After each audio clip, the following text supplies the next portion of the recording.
When we train baristas, they really want to get their latte art perfect. At the start, it can be hard and tricky to get it perfect, and these are the 6 common mistakes that people make when making latte art. Hi, I'm Connor, and this is Coffee Perfection.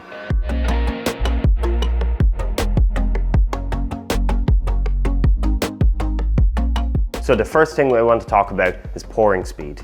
The speed at which you pour latte art is really important for the overall outcome. There are 2 common mistakes with this. First one is pouring too fast, and the second one is pouring too slow.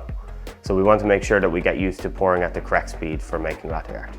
When you're pouring too fast, the milk comes out too quickly and will disturb the crema inside the cup, and it won't give you the best base to be able to pour. Similarly, when we're pouring too slow, we get a bad result also. When you pour too slow, you won't be able to get the right texture of milk out on top of your drink, and you won't be able to create any latte art. So the second most common mistake we see is milk temperature. People overheat their milk and make it too hot, which causes your milk to split and make it very thin and hard to pour latte art with. When we pour the milk when it's too hot, the milk is separated, so it's just pouring hot milk out first, and then at the end we'll get blobs of foam that won't be ideal for making latte art. The next common mistake is based on milk texture. When we get too much foam, it comes from the tip of the steam wand being too far out of the surface of the milk and adds in too much air with our steam.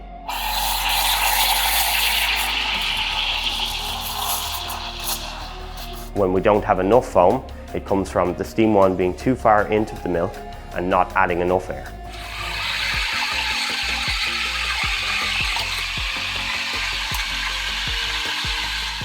When you pour this in, you'll see it's just like cold milk almost coming out with very little texture.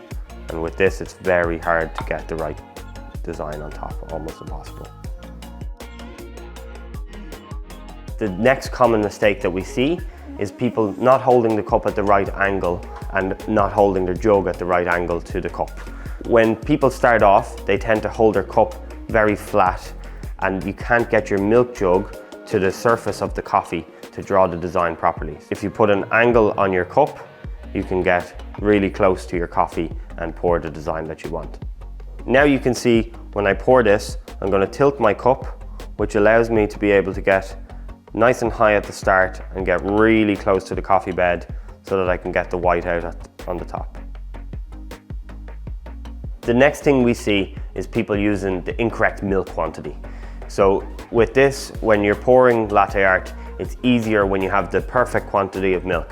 If you have too much, it's going to be quite hard to finish your design, and it can be quite heavy and cumbersome. And if you don't have enough, when you go to finish your design, you won't have enough milk to be able to finish it. So one of the ways we can make sure that we get the right amount of milk is by using the right jugs. Here I have a milk pitcher that's designed for an 8-ounce cup, and I have an 8-ounce cup. If I use a jug that's too big for the cup that I have, then I'm going to have too much milk and it's not going to be easy to steam.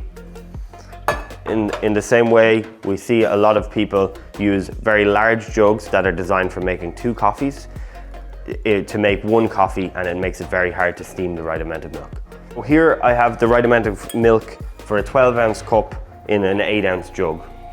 We'll see. Even more common, we see people put not enough milk into a really large jug and try and steam it.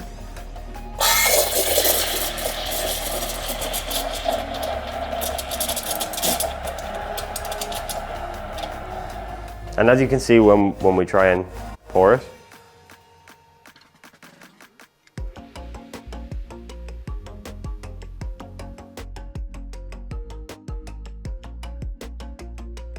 so what we see when we're training baristas is that they get the fear of spilling milk on the ground or making a mistake. So to remove that fear, practice over a sink, and if anything goes wrong, it's not a big issue.